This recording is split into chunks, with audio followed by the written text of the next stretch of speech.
And I think AI, artificial intelligence, is going to level the playing field for everybody in the next 3 to 5 years.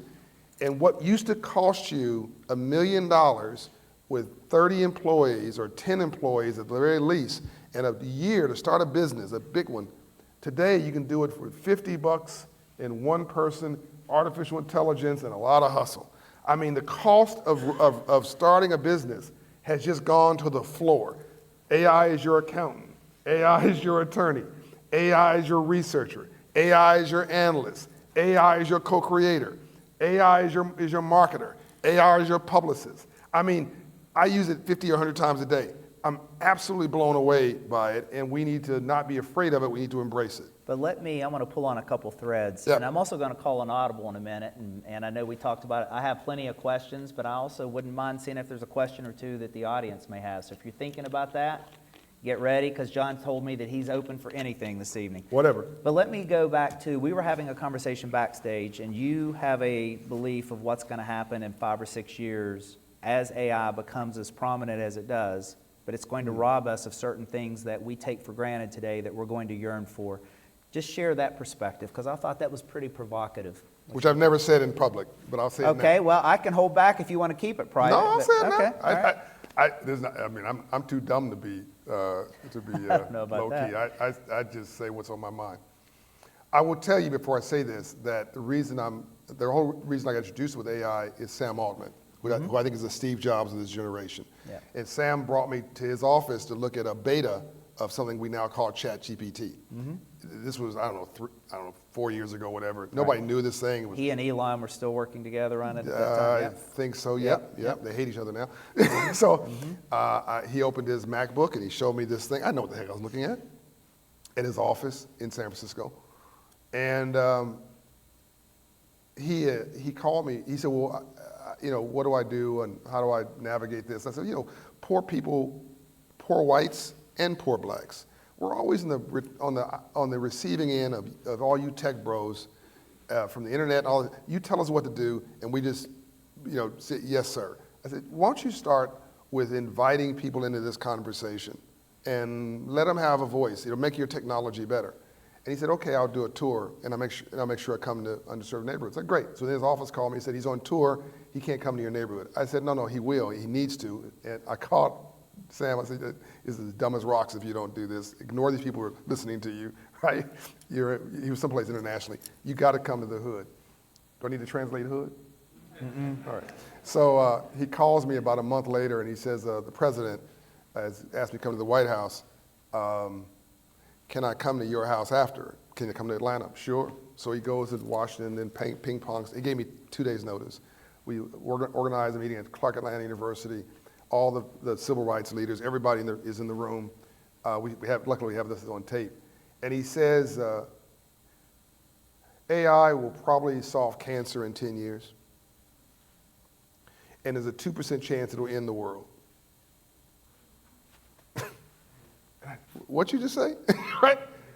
And the more I was completely initially terrified. Let me just be clear, like terrified. And then I began to gain agency and say, this could be used as a force for good. And so that's how I got involved with it. So I co-chair the AI Ethics Council with Sam Altman to this day. And I want to thank him for listening to me and taking my counsel.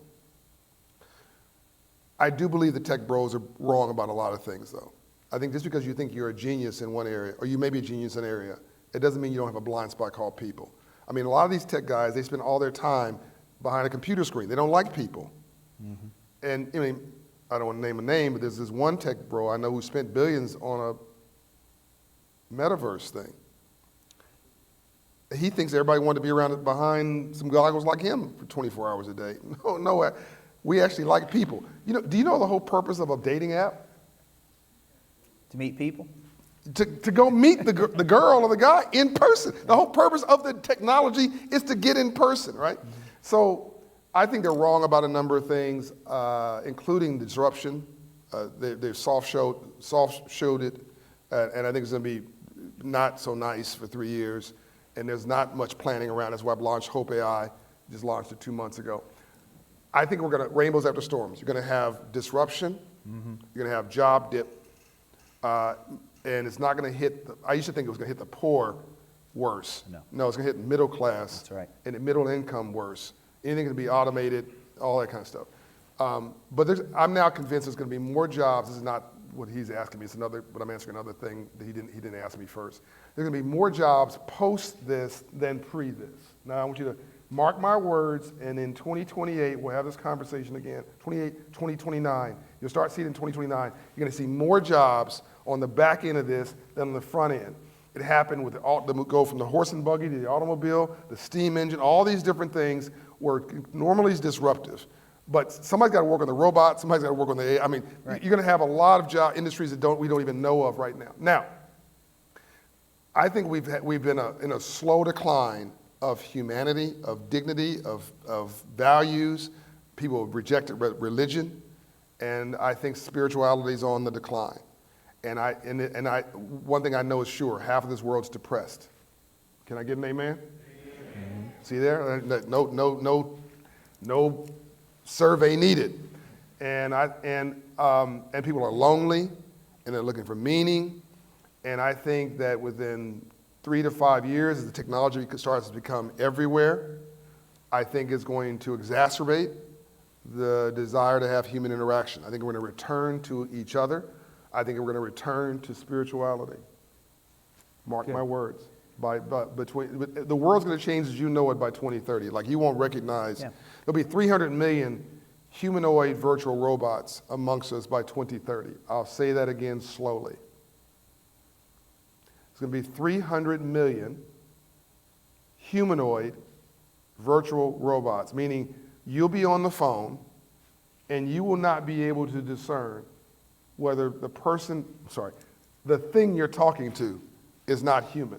It'll be human in every way that you would appreciate. You're going to have enormous relationships that'll be attempted with AI. It's already starting, but it's going to be full-on relationships, which is going to destroy certain industries and create others. That's a whole other conversation. And by 2050, it is said, and I really think it's more like 2035, 2040, you're going to have 300 million humanoid robots, meaning literally walking amongst you. But I don't think, your job's not going to be destroyed by AI. Your job's going to be taken by somebody who can use AI. Right. So that's what I want everybody to do. Whatever you're doing, if you like healthcare and an AI certification. You like automotive and an AI certification. Whatever this is a remaking of everything. If you want to be excited about being alive, now's the time to do it. Yep. I want to tie this together, and then we'll take a couple audience questions. You shared a few minutes ago the two things you suggested everyone really needs to understand is financial literacy and AI literacy. Yep. It's funny because I have shared for a few years as well. I say there are 3 C's, a D, and an F, and that's not my report card that I hid from mom and dad. But the 3 things, or the 3 C's are, I think everyone in this generation, and every generation should have had it: critical thinking, communication, and collaboration, which is this humanity piece. That's it. The D is digital fluency, and the F is financial literacy.